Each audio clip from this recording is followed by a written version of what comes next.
Side for a second is the Dragonbolt versus the Hydreigon, I think, in this matchup, as the Dragon's dealing lots and lots of damage. Well, we're going to get into it as we see Davide lead out with the Goldingo and the Clefable, and Nicolo lead out with that Primarina and the Sneasler. Fake out on the board, turn one, going to be able to stop that Clefable going for any redirection, but the Primarina and the Sneasler aren't able to do too much damage to this Golden Go on Davide's side of the field. He's going to be able to maybe try to set up his own nasty plot and be able to get himself boosted up and ready to pick up some key KOs. Most notably on that Primarina, we saw it, Nicolo use it to such great effect in his top 8 set, but it's got to get boosted up with its Throat Spray before it's going to do any major damage. Well, we see a Protect starting out from the Clefable here, wanting to avoid any damage. Super effective damage from that Dire Claw that's coming out from the Sneasler. On Nicolo's side of the field, Nasty Plot is what we're going to see from the Goldingo, boosting that special attack by 2 stages, making it a very threatening target next turn. Primarina is going to launch out an attack as well, and it will be that Hyper Voice to activate that all-important Throat Spray that we're seeing, +1 in the special attack, meaning the next time it does launch an attack off, it's going to hit that little bit harder. Well, that is if it is able to even get off an attack. This Goldingo has Nasty Plotted, it's boosted up, it is ready to go.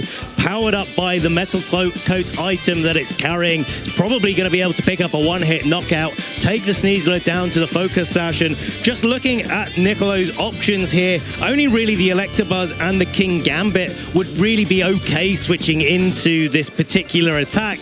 But when I say okay, I use that term quite loosely, yeah, because they're going to be taking quite a lot of damage for their troubles. Yeah, we saw the impact of that boosted Make It Rain in the previous top 4 game. We're going to probably likely see it in this one as well. The Sneasler not wanting to contend with any of that damage. The Electabuzz going to come into the fray as we see the first terrestrialization of this top 4, and it is going to be on Davide's side of the field. It will be that Goldingo. It will be into the Steel Terror type. It will be boosting the potential Make It Rain. It has that Nasty Plot already under its little belt, and will we see it do enough damage? It is going to hit the field, and 1, 2, 3, 4, it's down. The Primarina is out. Huge setup and a big knockout to boot. Big knockout on the Primarina, and the Electabuzz taking over half of their damage. Clefable going for a Moonblast, not fearing that Dire Claw one bit, getting that damage down onto the Electabuzz, getting the special attack drop. If Electrode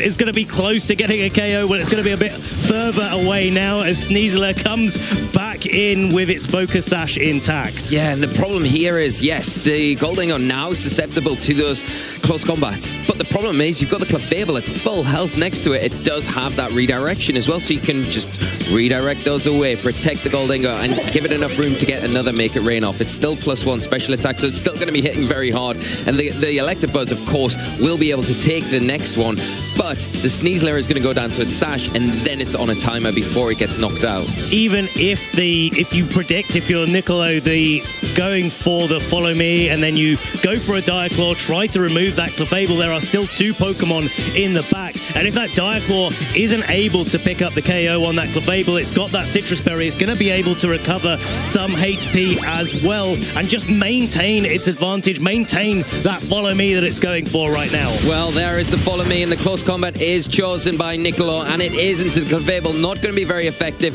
and reduce that defense and special defense by 1 stage as a secondary effect. Make It Rain, here's the second round of it into both these targets. The Electabuzz does go down, Sneasler down to its Sash, and we are going to see a big lead here taken from Davide. Electabuzz even outsped by that Goldingo, so a big clue there as to how Davide has been able to train their Goldingo, being a little bit more fast, a little bit on the offensive side as well, to be able to remove that big threat. Now King Gambit coming in for Nicolo, well, it's only carrying the dark type moves of Kowtow, Cleave and Sucker Punch, so that Clefable it's going to need to go down to a Dire Claw this turn if Nicolo wants to carve their way back into this match. Yeah, there's a lot to do for Nicolo here, but one of the Pokemon that has a decent opportunity here is that King Gambit. We are going to see the Sneasler just go for a Protect, doesn't want to take any unnecessary damage this turn, and see what Davide decides to do. Another Follow Me coming out from the Clefable to redirect those attacks as the Make It Rain for the third time in a row is coming out. Not boosted this time, but still powerful, powered up by the Terrestrialization, and the Metal Sword item still doing some significant damage, even though it is resisted by this King Gambit. King Gambit, though, deciding, you boosted, it's my turn. Swords Dance. Boosting that attack by 2 stages, becoming a lot more threatening going into the next turn. But the big problem here is that Clefable still sitting or active on the field. I think if you were ever going to try to get that King Gambit to be winning in the end game, you do need those Swords Dance boost. Clefable taking away that Sucker Punch. Nicolo trying to find an opportunity to attack into that Golden Go with the King Gambit, but Davide just not having any of it whatsoever. Following away that Sucker Punch, following away that Dire Claw. The Dire Claw does get the KO onto the Clefable, but for his troubles, Nicolo has to lose the Sneasler, the one Pokemon that's really going to, well, as well as the King Gambit, going to be able to knock out that Golden Go. Yeah, and Davide just really controlled this game from start to finish. It's been a real issue for Nicolo to deal with this lead of Golding and the Clefable, just not able to function at all. And the one Pokemon that you can bring in to kind of help support your Goldingo is going to be that Annihilate. It is going to take neutral damage from the Sucker Punch because of its Ghost and its fighting typing, but it does have access to fighting type attacks that can come out into that Bishop. Bishop again? King Gambit, I should say, and take it down. We're evolving back from our day when it was Bishop from back in the day. But yeah, this Annihilate is looking like it's in a good spot. Now, I don't believe that Nicolo has yet used their Terra type in this game, so the King Gambit could go for its Terra Dark and be able to take a little bit less damage from that Drain Punch, but then you would fall foul of a nasty plot. Again, Sucker Punch going into that Golden Go. The Golden Go wasn't actually attacking that turn, so the move failed. Drain Punch into the King Gambit. It's enough to pick up the KO, and Davide will be taking game 1 of our second top 4 here in Dortmund. Yeah, what a convincing and dominating performance here from Davide, and just making things so difficult for Nicolo. I don't know how you would approach better, because that's what you've got to do. You cannot let that lead be as dominating as it was going into game 2. If you're wanting to make it into the final, you've got to have better ways to deal with it. Now, looking at the two teams, Ben, is there anything that you feel like you could identify changes up that Nicolo could make? We've seen Nicolo in the previous games make adjustments and really turn a match around, really make those winning decisions. Can he do it here? Has he got the options to be able to deal with the Golden Go and that Clefable? Well, I think the thing I would identify there is the way that you play the tools that you have available to you. We saw how much damage that Dire Claw did to the Clefable.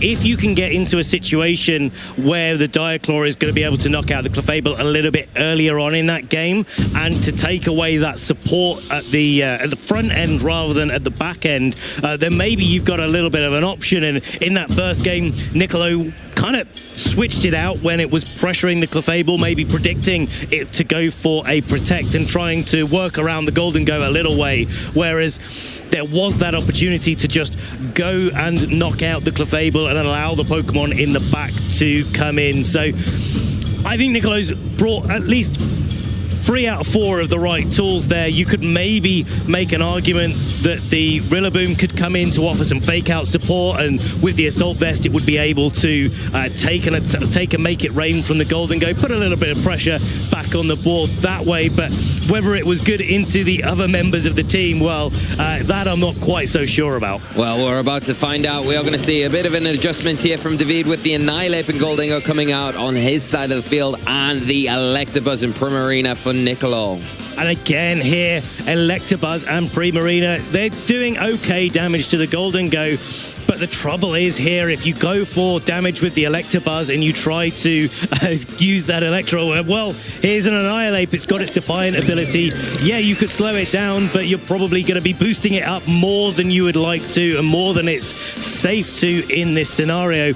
And we also know that the Golden Go is indeed faster than the Electabuzz at the moment. That would give the opportunity for a Make It Rain to come out and the Primarina to take pretty significant damage right here on turn 1. Yeah, it's pretty safe at this stage in the battle as well if you're the Goldingo on David's side of the field to get that nasty plot up. You're not in any immediate danger of getting knocked out, in particular from a Primarina. Hyper Voice, and even after it's boosted, you're still not going to be in range. And the Annihilate does have to be a little bit careful here because the Moonblast would do some really considerable damage, but concentrating all your efforts into that side of the field leaves the Goldingo, which we're now seeing terrestrialize, free to do what it likes. Protect coming out from the Annihilate. Pierre don't want to take any Moonblast damage if that's what we see, but fastest Pokemon on the field, the Goldingo launching just straight up with a Make It Rain, doing some significant damage to kick off this game too. No Citrus Berry on the Primarina either, so that Primarina doesn't have the recovery that it needs to take another Make It Rain. Taunt going into the Protect on the Annihilate and not managing to stop the Annihilate from not protecting, not bulk upping later on, and just a Hyper Voice changed into a Water type by that Liquid Voice ability, of course, doing the same 35-40% to Davide's Golden Go that it did in the last game, but now because there was no Electro Web, it's all down to the Golden Go to be able to take up another KO. And if that Sneasel is in the back, well, if it switches in here, it's going to take a Make It Rain. It's probably going to go down to its Focus Sash still. Yeah, I think it's a risky thing, but obviously Nicolo has a game plan here, locking in with two options and maybe one that is a little bit risky. We'll see how it plays out. If that Annihilate stays on the field, we know an Electro Web is coming out from Nicolo's side, but the Annihilate switches out here on David's side, and the Clefable going to come in. That's line of support for the Goldingo now back on the field. Protect coming out from the Goldingo, so going to avoid any of that Electro Web damage this turn to slow it down. We are seeing a Protect on the Primarina as well. Smart play, actually going for that Protect, avoiding the Make It Rain damage, using the Electro Web to slow the Goldingo down. Risky because the Annihilate was out and you'd activate the Define ability, but thankfully for Nicolo, it's just the Clefable instead. But that Goldingo still in the driving seat. It is pressuring with that Make It Rain this next turn, and because of the initial damage that the Primarina has taken, it is going to be in knockout range. Yeah, so you definitely got to preserve your Primarina if you're Nicolo in this situation. Davide really did well to protect the Goldingo on that turn, on the turn that Primarina was protected. Sometimes even if you're on the front foot, you do need to protect yourself and just make sure you stay on the front foot in this game, and that's why the King Gambit has been pressured in by that Goldingo. Yeah, the King Gambit coming onto the field to take this attack a little bit better as another Make It Rain drops onto Nicolo's side of the field. Electabuzz takes that very well, and the King Gambit very comfortable in this situation here. Another special attack drop as we do see a Taunt come out from the Electabuzz, but maybe suspecting that the Clefable is going to launch off a Moonblast, and it is into the King Gambit, freshly onto the field. No special attack drop though, and a little bit of a get out of jail card for David there, because if we saw the Defiant activate there, things would look a very different game going into this next turn. Now this King Gambit could start going for a Sword Stance, but because that Clefable is unaware, those Sword Stance boosts are not going to get past that Clefable. Electabuzz, of course, can only attack with an Electro Web, and I'd really like to see from Davide if he was able to get that Annihilate onto the board, follow me away any attacks from the King Gambit, and then get that set up and get going. Nicolo's got to find a way to, again, same as game one, got to find a way to remove that Clefable from play with Davide, just protecting it and switching it out himself. Yeah, well, expecting maybe the Annihilate to come in to catch another Electro Web to get a Defiant boost. We're not seeing that. Just a follow me from the Electabuzz as the Garchomp now comes onto the field, and a nasty plot to undo those special attack drops, putting it back to a neutral special attack stat as we see the Sword Stance coming out from the King Gambit. The one thing that you would say is a bit of a detriment for the Clefable going off the field is now that Sucker Punch is enabled, you don't have the redirection, you don't have a way to mitigate it, so the Garchomp and that Goldingo are both going to be threatened by this going into the next turn. +2 boosted as well. It's going to be very strong. But now Davide is going to have his choice of what Pokemon he really wants to favor in this scenario.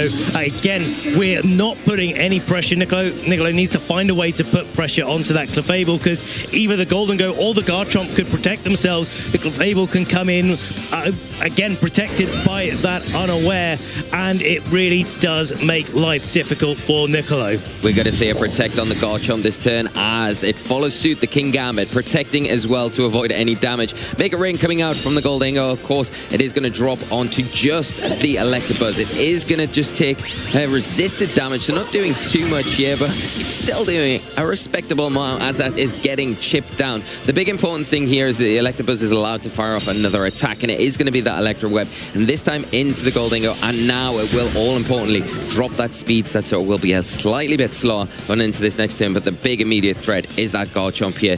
Will it be able to take a Sucker Punch? I would imagine +2 Sucker Punch, but the thing is, you can Terrastallize. Would it be able to take a Dark Terra boosted +2 Sucker Punch? You know what? I don't think the Garchomp would be able to. That's one of the real benefits of using a boosting item on your Kingambit. You really do lean into the damage that it can do. But of course, by using Make It Rain over and over again, you're making your Goldingo a little bit less of a threat. So maybe the Kingambit isn't targeting into that. You can get your Clefable in on the Garchomp slot. That's exactly what happened. The Sucker Punch fails into that slot. It's a Shadow Ball coming out. It's a -1. It's going to be not enough quite to pick up the KO, but it's a big amount of damage.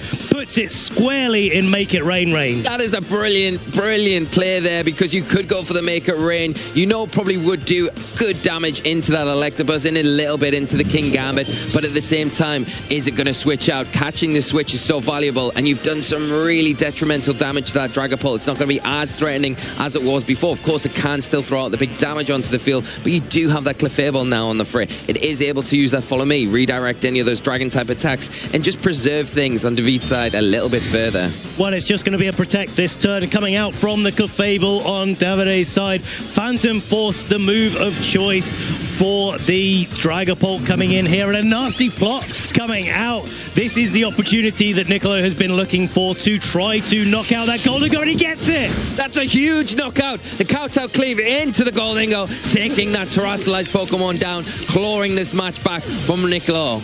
And the Clefable here is going to be sitting protected at the moment. But if I could hazard a guess, a Choice Band Dragapult would be one of those ways that you could really target down into the Clefable. The Annihilate coming onto the board, but there is something else that these trainers have to worry about. Davide needs to worry about where that Phantom Force was targeted. Do I need to Follow Me or do I not? If the Clefable doesn't go for a Follow Me and the Dragapult is actually targeted into the Annihilate slot, it could be going down this turn. It can't Terra away from its Ghost typing. No, and that is the big threat here. You know, Nicolo has preserved the Terrastalization very well in this game, even under pressure, able to keep it for this turn. And if you go for the Terrastalization onto that Kingambit here, you not only get rid of one of those weaknesses to the fighting types, you reduce that slightly, but you get the boost to those big Dark type attacks that you have access to as well. We are going to get into it. We are going to see the Terrastalization bend, and it is going to be onto the Kingambit, going from the Steel and Dark type into the pure Dark type Pokemon. Just Dark type Kingambit doing all of the damage in the world. It's sitting there. It's got its crown on its head. It is ready to go. Clefable is going for the Follow Me. It's going to be redirecting the Phantom Force. Will it be enough to pick up the KO? No, it will not be. The Clefable hangs on with a lot of HP remaining, munching on that Citrus Berry. This is going to be a follow-up of the Rage Fist from Annihilate into the Dragapult, picking up that KO, and this Kowtow Cleave that the Kingambit has locked itself into will probably not be able to pick up the KO on this Clefairy. Clefairy remaining on the field as the biggest threat to Nicolo. Yeah, and you just see the importance there of that Unaware ability. You'd think, oh, well, it has used Sword Stance. It is +2, so it is boosted by Terrastalization, but the Unaware ability coming in so key here, making sure that that boost that the King Gambit's got isn't going to play a factor in it, and the Clefable acting as that perfect support option in this situation. The Annihilate in a decent situation as well, where it has got access to the Rage Fist, can get rid of the Electabuzz. We know the speed tiering here is going to outspeed the Electabuzz, get the knockout there, but we are going to see a protect. Nicolo trying to claw their way back into this game. I think you've got to try and keep that follow me support active there as Drain Punch goes into the Electabuzz and pings off of that shield. Moonblast landing into the King Gambit. It's only Dark type, not a Steel type anymore, and it's enough to pick up the KO. Yeah, the outspeeding the King Gambit with the Clefable is huge. Now it is a pure Dark type. It's taking more damage from that Moonblast, utilizing it as a support option and that offensive tool as well. So well done. Full health Annihilate looks a little bit too much for Nicolo to deal with. Can he with the Primarina as the Follow Me comes out from the Clefable? What are we going to see? The options here. The Annihilate going to lock into the Drain Punch, claw back a little bit of damage onto the field, knock out another Pokemon. The Electabuzz going down, and the Primarina here left on its own to deal with the remaining Pokemon as it fires a Moonblast out, finally taking down that Clefable. That Clefable is down and out, but that Annihilate is going to be outspeeding the Primarina. Nicolo has done a very good job at making sure that that Rage Fist has not boosted up more than he can handle, but unfortunately for Nicolo, there is a Garchomp in the back with its Life Orb, stomping Tantrum, going into the Primarina, picking up the knockout, and Davide Miraglia is going to be your second finalist here at the Dortmund Regional Championships.